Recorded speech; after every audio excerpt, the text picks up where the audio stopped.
¿Qué tal? Muy buenas tardes a todos. Bienvenidos a esta sesión síncrona del tema número 3 que veremos el día de hoy.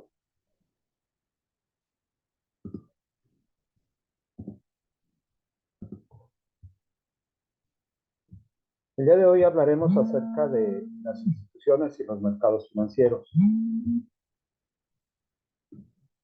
Primero que nada, ¿cuál es la función principal de los intermediarios financieros?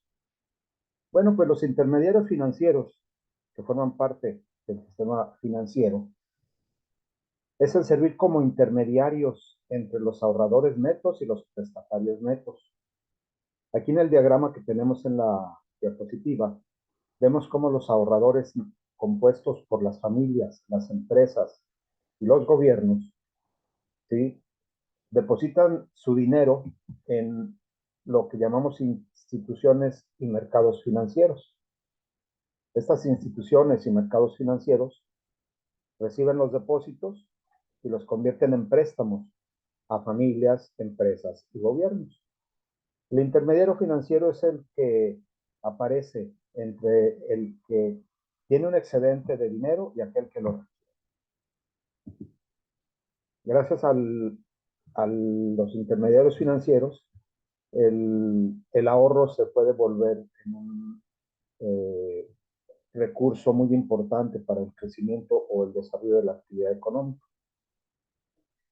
Es por eso que se desarrollan en todas partes del mundo diferentes sistemas financieros de acuerdo a las políticas y a el objetivo a alcanzar por cada uno de los gobiernos.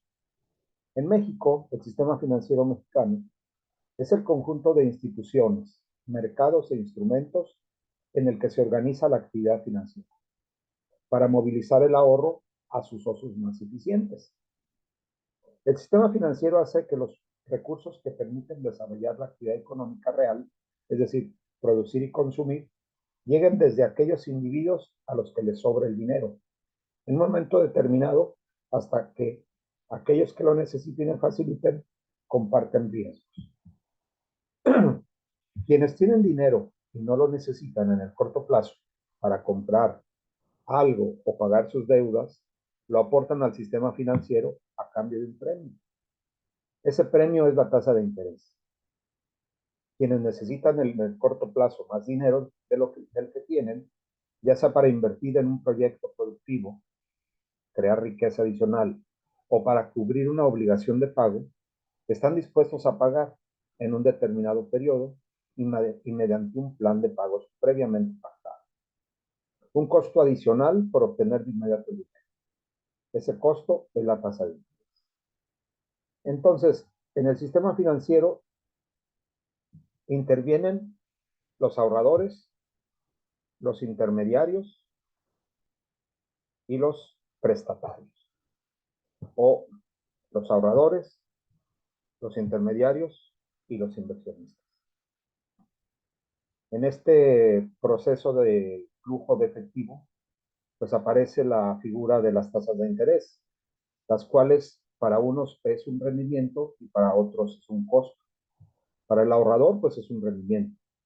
Y para el inversionista o para el prestatario, pues es un costo. Es un interés que hay que pagar. Y el ahorrador es un interés que hay que cobrar. En resumen, la principal tarea del sistema financiero es empatar las necesidades y deseos de unos, que son los ahorradores, con las necesidades de otros, que son los deudores. En dicha labor, los bancos y las tasas de interés juegan un papel central. En el sistema financiero tenemos como una de las instituciones más importantes al Banco Central. En nuestro país es el Banco de México. Una de las tareas del Banco de México es promover el sano desarrollo del sistema financiero para garantizar que funcione sin alteraciones sustantivas en favor del desarrollo económico, que sea accesible para los usuarios y opere en un ambiente competitivo y eficiente. Es a través de este sistema que el Banco Central lleva a cabo sus labores para cumplir con su objetivo prioritario, que es cuidar que el dinero en la economía no pierda su valor, es decir, su capacidad de compra a lo largo del tiempo. No es únicamente un elemento más en el sistema financiero. El Banco de México es el banco de bancos, es el banco del gobierno, es el que tiene la responsabilidad de emitir y regular la circulación de dinero, ¿verdad? Es el que también fija las tasas de interés de referencia, la tasa de los CETES, ¿verdad? A través de las cuales se mueven las tasas de interés interbancaria, etcétera, etcétera. Para que funcione el sistema financiero en México, existen instituciones que se encargan de regular, de vigilar y de que estas empresas o intermediarios financieros cumplan con los objetivos últimos de la política económica y monetaria. Y que también, pues, respondan a las necesidades de los ahorradores y de los deudores o de los prestatarios. Estas comisiones son la Comisión Nacional Bancaria y de Valores, ¿verdad? La cual se ocupa de vigilar, regular, supervisar a los fondos y fideicomisos públicos, al sector bancario, que es el más importante en este rubro de intermediarios financieros, a las cajas de ahorro y crédito popular, ¿verdad? A los intermediarios financieros no bancarios como las arrendadoras, las afianzadoras, son las arrendadoras, las empresas de factoraje, el sector bursátil, como las bolsas de valores o las casas de bolsa, y el sector de derivados, que es un mercado eh, aún muy pequeño en la economía mexicana, a pesar de que ya tiene pues, más de 20 años de existir, no ha tenido el desarrollo que se esperaba, pues por las condiciones económicas y por las formas todavía no tan desarrolladas en el mercado, bueno, en el mercado de productos agrícolas, ¿verdad? Básicamente dicho. También está la Comisión Nacional del Sistema de Ahorro para el Retiro, la CONSAR, y la Comisión Nacional de Seguros y Fianzas, que pues queda muy claro cuáles sus objetivos, ¿no? Regular, vigilar el funcionamiento adecuado de las empresas de seguros y de las empresas que otorgan fianzas. Los bancos comerciales. ¿Qué son los bancos comerciales? Existe la banca de inversión, existe lo que se conoce como un sistema bancario paralelo, pero ¿qué son cada uno de ellos? Los bancos comerciales se encuentran entre las instituciones financieras más importantes de la economía, porque ofrecen a los ahorradores un lugar seguro para invertir su dinero y otorgan tanto a los individuos como a las compañías préstamos para financiar inversiones, como la compra de una casa o la expansión de un negocio. Eso es lo que realizan los bancos comerciales. También dan crédito al consumo, que es muy favorable para las familias. Por otro lado están los bancos de inversión, que son instituciones que ayudan a las compañías a recaudar capital, asesoran a las empresas en operaciones mayores como fusiones o reestructuración financieras y participan en actividades de negociación y creación de mercado. Banca comercial y banca de inversión. Tienen clientes distintos, aunque la meta final es la misma, ¿no? Proveer recursos a quien los solicita y tratarlo de hacer de la manera más eficiente, es decir, asignándolos a aquellas actividades prioritarias o que mayores rendimientos pudieran proporcionar, tanto al inversionista como al ahorrador y al intermediario financiero. El sistema bancario paralelo identifica a un grupo de instituciones que se dedican a las actividades de préstamo de manera muy similar a los bancos comerciales o tradicionales. Sin embargo, estas instituciones no aceptan depósitos y por lo tanto no están sujetas a las mismas regulaciones que los bancos tradicionales. En México se reduce la participación del sistema bancario paralelo, aunque bueno, Hay que mencionarlo con el fin de que tengamos ese conocimiento acerca de las tres formas de realizar las operaciones bancarias. En 2010, en Estados Unidos, como consecuencia de la gran crisis que se presentó en el 2008-2009, se aprobó lo que se conoció como la ley Dodd-Frank de reformas a Wall Street y protección al consumidor. Se espera que esta legislación tenga un efecto notable en la regulación de las instituciones bancarias tradicionales y paralelas, pero aún es demasiado pronto para decir exactamente cuáles serán los efectos de la nueva ley. En la fase inicial de aprobación de dicha ley, muchos analistas sugirieron que esta no ejercía la suficiente supervisión del sistema bancario paralelo para prevenir un desmoronamiento financiero similar al que motivó su promulgación. Aquí es importante señalar que para esta semana tienen un cuestionario módulo que hay que resolver, y es importante también que vean el video que hace referencia a la crisis de la cual estoy haciendo mención en este momento, ¿no? La crisis financiera que se presentó en el mundo, principalmente en los Estados Unidos, como pues la economía más importante, y que si esta pues se sacude un poco, pues provoca una sacudida en el resto del mundo. Para recaudar dinero, ¿sí? Bueno, hablamos del sistema bancario. Ok. Los mercados financieros. ¿Qué son los mercados financieros? Ya hablamos de las instituciones financieras, los intermediarios. ¿Qué son los mercados financieros? Bueno, los mercados financieros son foros en los que proveedores y solicitantes de fondos realizan transacciones de manera directa. Por eso hablamos de un mercado. Hay compradores y vendedores. Compradores de fondos y vendedores de fondos. Mientras que los préstamos de las instituciones se realizan sin el conocimiento de los proveedores de fondos, es decir, yo voy a un banco, me das un préstamo, pero yo no sé de dónde tomaron parte de ese dinero que me van a prestar a mí. Yo no conozco a los proveedores de esos recursos, no conozco a los ahorradores. Los proveedores de los mercados financieros saben a quiénes prestan sus fondos o dónde se invierten. En los mercados financieros sí se sabe. Por eso es importante conocer que existen y cómo funcionan.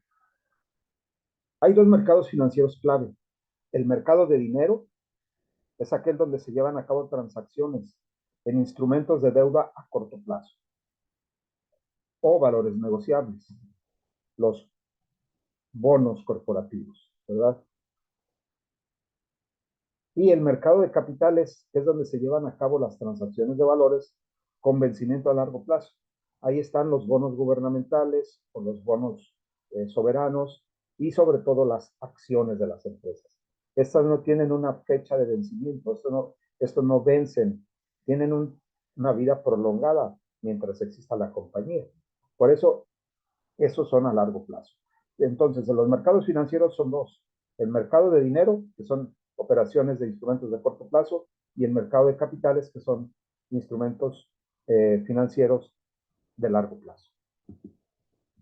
Para recaudar dinero, las empresas recurren a lo que se conoce como la colocación privada o la oferta pública. La colocación privada implica la venta directa de la emisión de un nuevo valor a un inversionista o grupo de inversionistas, como una empresa de seguros o un fondo de pensiones. La colocación directa al comprador. Por otro lado está la oferta pública, que es la venta de bonos o acciones al público en general. Salen a la venta y cualquier individuo, cualquier empresa, cualquier inversionista puede adquirirlas. Cuando una compañía o entidad gubernamental vende bonos o acciones directamente a los inversionistas y recibe efectivo a cambio, se dice que ha vendido valores en el mercado primario. Una vez que los valores comienzan a negociarse entre inversionistas, se vuelven parte del mercado secundario. Cuando una empresa emite las acciones tipo A, ¿sí?, por primera vez, salen a lo que se conoce como el mercado primario. Colocación privada o oferta pública. Y una vez que ya están ahí, Estos primeros compradores de esas acciones pueden volver a venderlos o venderlos por primera ocasión a un tercero, lo que ya hace que esa acción entre al mercado secundario. Y en el mercado secundario se pueden comprar y vender cualquier cantidad de número de veces. Y eso hace que pues, eh, los, los valores pues, suban o bajen de precio de acuerdo a, a la demanda, ¿no? Las necesidades o el deseo de los inversionistas. Después de la transacción en el mercado primario, cualquier negociación de valores no implica directamente al emisor. El emisor ya no va a percibir nada. Y este último no recibe dinero adicional por tales transacciones posteriores. El dinero fluye de los inversionistas que compran acciones a los inversionistas que las venden. Y las compañías cuyas acciones se negocian no se ven afectadas en gran medida por las transacciones. El mercado primario es aquel en el que se venden valores nuevos, es decir, aquellos que se emiten por primera vez. Y el mercado secundario se considera como un mercado de valores que ya están en circulación. Aquellos que ya se vendieron en la primera vez, bueno, pues ya entran al mercado secundario. Es como la venta de automóviles nuevos, ¿no? Los automóviles nuevos, voy y lo compro en la agencia, ese es el mercado. Pero ya cuando lo tengo acá y lo vendo a un tercero, ya está ese automóvil en el mercado secundario. Y otra persona puede volver a comprar y forma parte del mercado secundario. La gran diferencia es que aquí los automóviles pues, se van depreciando de manera acelerada, mientras que las acciones pueden subir o bajar de valor, pero tienen un amparo en la empresa que las emite. Los individuos, las empresas y los gobiernos que proveen y solicitan fondos pueden ser nacionales o extranjeros.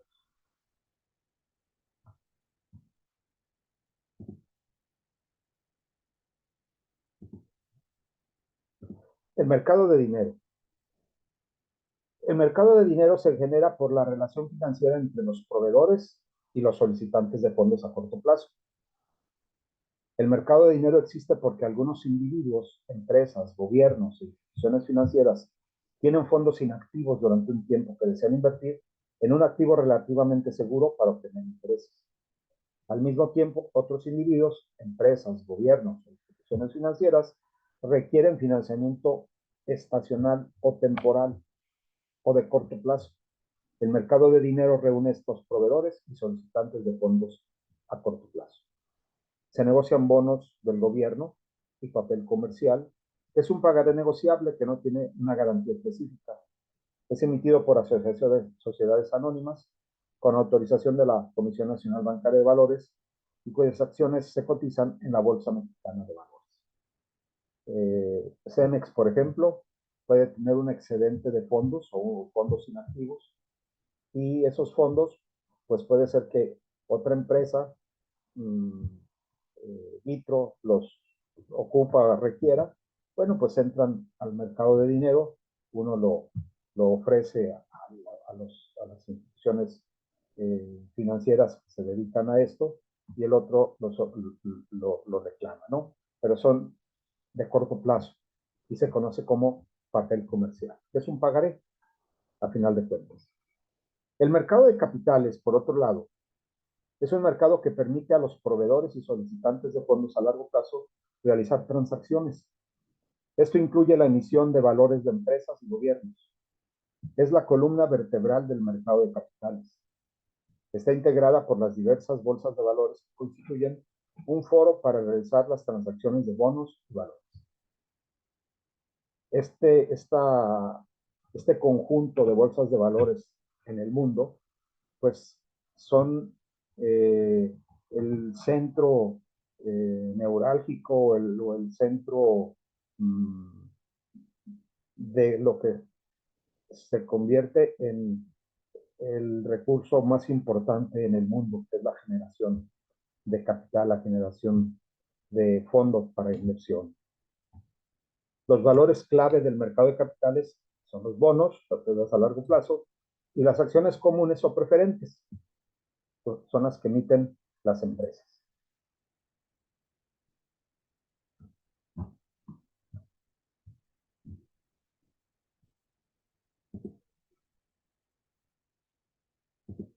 Los bonos, por un lado, son los instrumentos de deuda a largo plazo que usan las empresas y los gobiernos para recaudar grandes sumas de dinero, por lo general de un grupo diverso de prestamistas. Los bonos corporativos pagan intereses semestrales a una tasa de interés cupón establecida. Tienen un vencimiento generalmente de 10 a 30 años y un valor a la par de $1,000, que debe de reembolsarse al vencimiento. Estos bonos son así como hechos a la medida para los inversionistas. Por otro lado, las acciones comunes son unidades de propiedad o patrimonio de una corporación, eso ustedes ya lo saben. Las acciones las hay comunes y preferentes. Las comunes son aquellas que no garantizan un rendimiento, solamente van a obtener un dividendo en caso que haya utilidades y haya pago de dividendos. Sin embargo, si no hay utilidades, pues el accionista común no recibe nada. Sin embargo, sigue siendo responsable o corresponsable del funcionamiento de la empresa. Puede tener o no puede tener voto en el consejo de administración. Por otro lado, las acciones preferentes son una forma especial de participación que sí tiene un rendimiento garantizado. Este rendimiento garantizado debe ser cubierto por la empresa emisora, ¿sí? Aunque muchos de estos accionistas preferentes nunca tienen un lugar en el consejo de administración, pues sí tienen la posibilidad de más alta de recibir un rendimiento que pues está garantizado, entre comillas, porque pues siempre existen riesgos, ¿no? El riesgo está ahí presente, pero pues siempre se le va a garantizar el pago del rendimiento ofrecido. Tenemos que existe el mercado de corretaje, el mercado de consignación, hay mercados a nivel internacional de capitales. Si nosotros hablamos del mercado de corretaje, es decir, es donde se realizan la mayor cantidad de las operaciones. Aquí, por ejemplo, las dos partes de la operación, el comprador y el vendedor, se reúnen y la transacción tiene lugar en ese punto. La parte A vende sus valores directamente a la parte B, de alguna manera con la ayuda de un corredor. Los valores cambian efectivamente de manos en el piso de remates, aunque ya no están gritando ahí el precio de las acciones, pero existe aún el piso de remates, aunque todo se haga de manera electrónica. El mercado de corretaje consiste en bolsas de valores nacionales y regionales. En nuestro país, pues tenemos dos bolsas de valores. No hay bolsas regionales, como en otros países, como en Estados Unidos, o tal vez en Japón, o en Inglaterra, o en Alemania. El mercado de corretaje consiste en bolsas de valores nacionales y regionales, que son organizaciones que proporcionan un piso de remates, en el cual las empresas pueden recaudar fondos a través de la venta de valores nuevos y donde los compradores pueden revender esos valores. El New York Stock Exchange, que es una de las bolsas más grandes en el mundo, pues es un ejemplo, ¿no? Tenemos la Bolsa Mexicana de Valores, que nosotros conocemos aquí en nuestro país. El mercado de consignación, bueno, pues el mercado de consignación es donde el comprador y el vendedor nunca se reúnen de manera directa. En vez de ello, los creadores de mercado ejecutan las órdenes de compra y venta. Los creadores de mercado son consignatarios de los valores que genera el mercado, ofreciendo comprar o vender ciertos valores a precios establecidos. En ausencia se hacen dos negociaciones por separado. La parte A vende sus valores de Dell, por ejemplo, a un consignatario, y la parte B compra sus valores de Dell a otro consignatario, o quizá al mismo. De ese modo siempre hay un consignatario, es decir, un creador del mercado. En un lado de la operación en el mercado de consignación. Dicho mercado está formado por el mercado de Nasdaq, ¿sí? También está en Nueva York, en Estados Unidos. Una plataforma electrónica de negociación usada para realizar transacciones de valores. Y el mercado extrabursátil, también conocido como OTC, por sus siglas en inglés, Over the Counter, donde se negocian valores de menor monto que no se cotizan en bolsas organizadas. Por último, el mercado internacional de capitales. Sabemos que existe el mercado de eurobonos, el mercado de bonos extranjeros, el mercado internacional de acciones, ¿sí? Y lo que se conoce como el mercado eficiente, que es la colocación de fondos en las opciones más productivas, como resultado de la competencia entre inversionistas que incrementan al máximo la riqueza, y lo cual determina y anuncia los precios considerados como los más cercanos a su valor verdadero.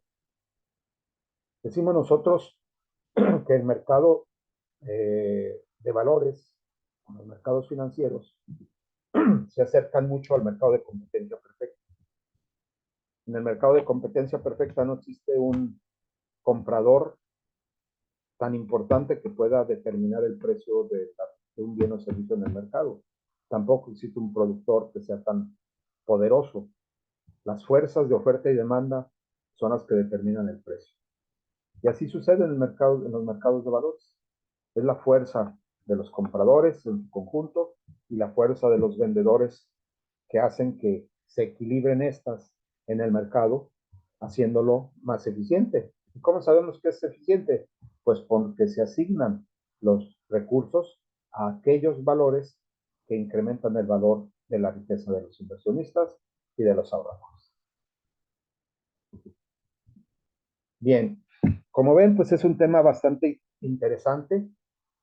Es un tema que nos puede resultar luego en alguna especialización que quisiéramos fortalecer ya en nuestro ejercicio profesional. Les voy a pedir que lean La crisis financiera del 2008 para comprender mejor el origen y las consecuencias de una crisis financiera. Pues hay que referirnos a esta recién que pasó en Estados Unidos y que se inició primero en Islandia. Es un video que ya lo tienen ahí en el aula para que ustedes puedan incrementar o acrecentar su conocimiento con respecto a este tema. Por mi parte es todo. Agradezco mucho su asistencia, su presencia y espero que sea de utilidad lo que hemos visto hasta el día de hoy. Muchísimas gracias. Que pasen muy buenas tardes.